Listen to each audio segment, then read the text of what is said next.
नमस्कार भाइयों। एग्ज़ाम में अच्छे नंबर कैसे आएं? पढ़ाई का सही तरीका क्या होता है?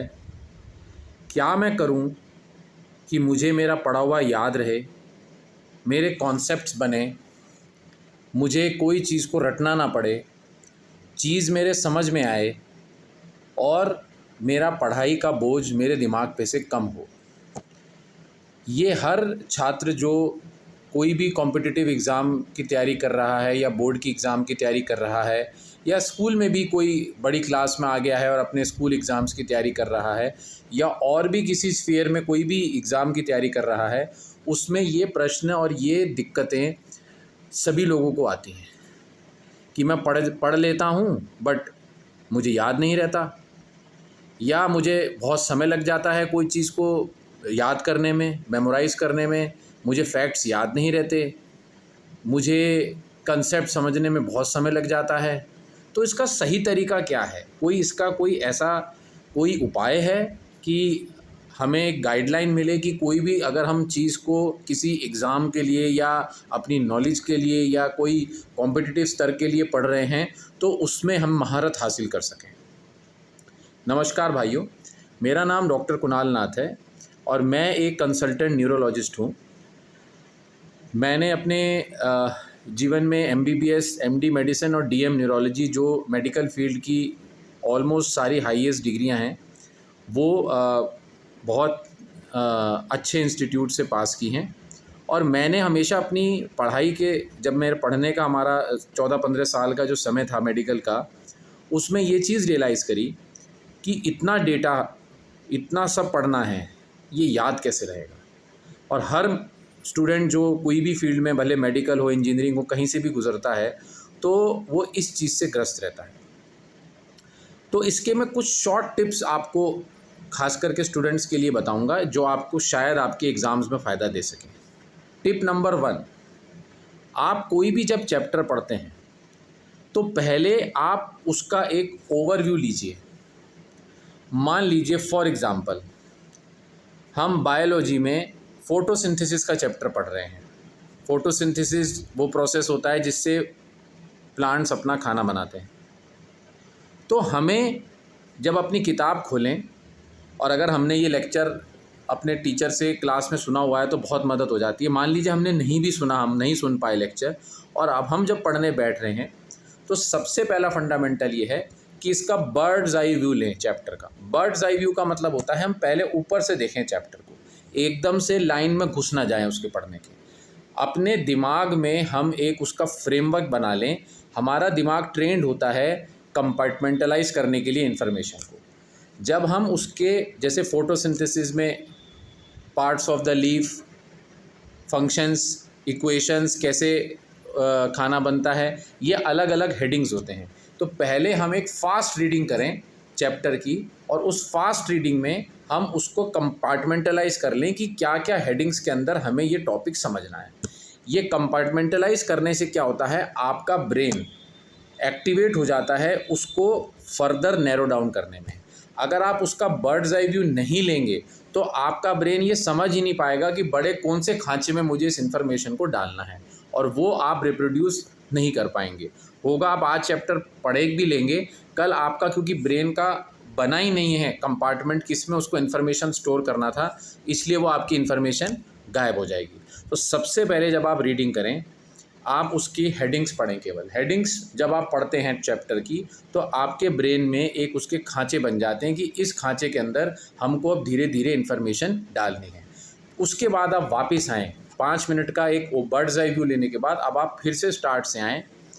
कई बच्चे क्या मैंने देखा है कि इंट्रोडक्टरी जो पैराग्राफ्स हैं उनमें इंटरेस्ट नहीं लेते हैं, जो उसका इंट्रोडक्शन देते हैं टॉपिक का। उन्हें लगता है सीधा जो काम की हेडिंग है, स्ट्रक्चर्स ऑफ द लीफ जो फोटोसिंथेसिस करते हैं, वहाँ से हम अपनी रीडिंग स्टार्ट करेंगे। ऊपर दो राम कहानी लिखी है, इसकी प्रीफेस, ऑथर्स का व्यू, ये इंपॉर्टेंट नहीं होता है। एक्चुअली वो आपके लिए बहुत ज़्यादा इंपॉर्टेंट है। क्यों, मैं बताता हूँ। उससे आपका ब्रेन जो है उसको एक इंटरेस्ट आने लगता है कि अब जो मेरे पे इन्फॉर्मेशन आ रही है उसकी पृष्ठभूमि क्या है, उसका प्रीटेक्स्ट क्या है। तो प्रीटेक्स्ट ब्रेन में किसी भी चीज़ का होना उसको आगे याद रखने के लिए, उसका ब्रेन में उसका साइनेप्टल लिंक बनाने के लिए बहुत ज़रूरी होता है। इसलिए आप इंट्रोडक्शन हर चैप्टर का बहुत इंटरेस्ट से पढ़ें, चाहे वो कोई सा भी टॉपिक हो, फिजिक्स, केमिस्ट्री, बायोलॉजी, आगे कोई आपकी हायर स्टडीज़ में, आर्ट्स में, लॉ में, कोई भी आप चीज़ पढ़ें उसका इंट्रोडक्शन आप ज़रूर पढ़ें, क्योंकि उस इंट्रोडक्शन से एक तो आपका इंटरेस्ट बनता है, दूसरा आपका ब्रेन रेडी हो जाता है उस इन्फॉर्मेशन को स्टोर करने के लिए। तो 2 स्टेप्स मैं आपको बताऊंगा। पहला स्टेप, आप उसको पहले एक बर्ड्स आई व्यू लें चैप्टर का, उसको कंपार्टमेंटलाइज करें, उसके खांचे बनाएं, किस खांचों में हम इस इन्फॉर्मेशन को स्टोर करने वाले हैं। दूसरा, हम इंट्रोडक्शन बड़े इंटरेस्ट से पढ़ें कि ये चैप्टर ऑथर ने लिखा क्यों है और इसमें हम आगे क्या एक्सपेक्ट कर सकते हैं। जब आपका इतना व्यू बन जाता है, उसके बाद आप एक ब्रेक लें 5 मिनट का। आप उसको माइंड को थोड़ा सा उसके अंदर घुलने दें। जैसे हम खाना बनाते हैं तो धीमी आंच पे छोड़ देते हैं कुछ देर के लिए खाने को। एक बार आपने बर्ड्स आई व्यू ले लिया और इंट्रोडक्शन पढ़ लिया, अब आपका ब्रेन खुद ही एक्सपेक्ट करेगा कि इस चैप्टर में मेरे को क्या क्या एक्सपेक्टेड आने वाला है। आप उसको थोड़ा सा बिना बुक को देखे थोड़ा सा मनन करें। जैसे आप मान लीजिए, जैसे मैंने बताया, बायोलॉजी का टॉपिक पढ़ रहे हैं, फॉर एग्जांपल डाइजेस्टिव सिस्टम पढ़ रहे हैं आपने उसके पार्ट्स ऑफ डाइजेस्टिव सिस्टम देखे, आपने इंट्रोडक्शन पढ़ा।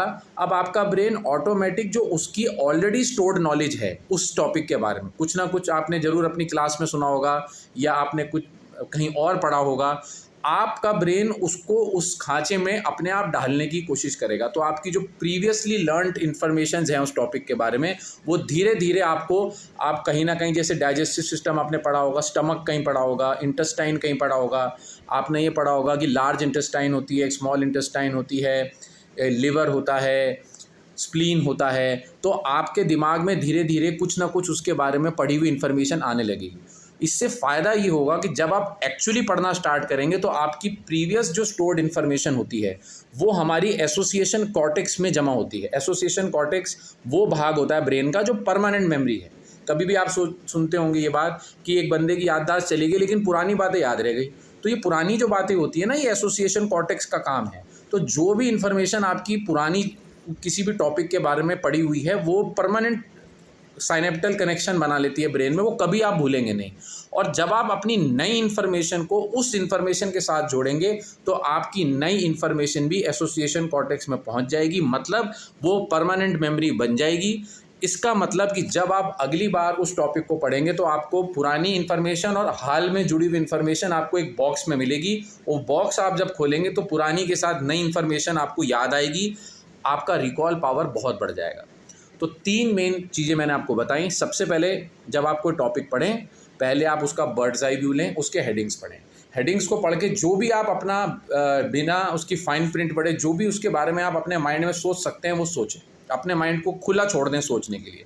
उसके बाद आप उसका इंट्रोडक्शन पढ़ें ताकि आपको ये समझ में आए कि ऑथर आपको ये चैप्टर पढ़ाना क्यों चाह रहा है। स्टेप 1 और स्टेप 2 के बाद स्टेप 3 अपनी किताब बंद कर दें और आप 5-10 मिनट उस टॉपिक के बारे में मनन करें कि हाँ, इसके बारे में मैंने वहाँ ये सुना था, उनसे ये सुना था। और उस जो खांचे बने हैं उसमें आप अपनी एसोसिएशन कॉर्टेक्स में जो स्टोर्ड मेमोरी है उसको उस खांचे में वापस डालने की कोशिश करें। जब आपकी पुरानी लर्नड इन्फॉर्मेशन, जो आपका ट्रेजर है, वो आपका खजाना है जो ऑलरेडी आप जानते हैं उस बारे में, उसके साथ जब आप नई इन्फॉर्मेशन पढ़ेंगे तो वो आपकी पहली बार में ही आपकी बहुत सारी इन्फॉर्मेशन परमानेंटली स्टोर्ड हो जाएगी, जिससे आपको बार बार रिवीजन करने का आपको टेंशन नहीं रहेगा। एग्ज़ाम में आप उसे रिप्रोड्यूस कर पाएंगे। खास करके वाइवास जब आपके होंगे, जब आपको एग्जामिनर क्वेश्चन पूछेगा ओरल, आप तुरंत रिकॉल कर पाएंगे, हाँ ये मैंने ऐसे पढ़ा था और इसको ऐसे मैंने कोरिलेट किया था। तो आपकी जो वाइवा में उत्तर देने की जो क्षमता है वो आपकी बहुत बढ़ जाएगी और आपको मज़ा आने लगेगा उसको कोरिलेट करने में। तो पहले आप ये 3 स्टेप्स को करना सीखें। आगे के स्टेप्स, चैप्टर्स को याद करने के मैं अपने अगले वीडियोज़ में बताता रहूँगा। बहुत बहुत धन्यवाद।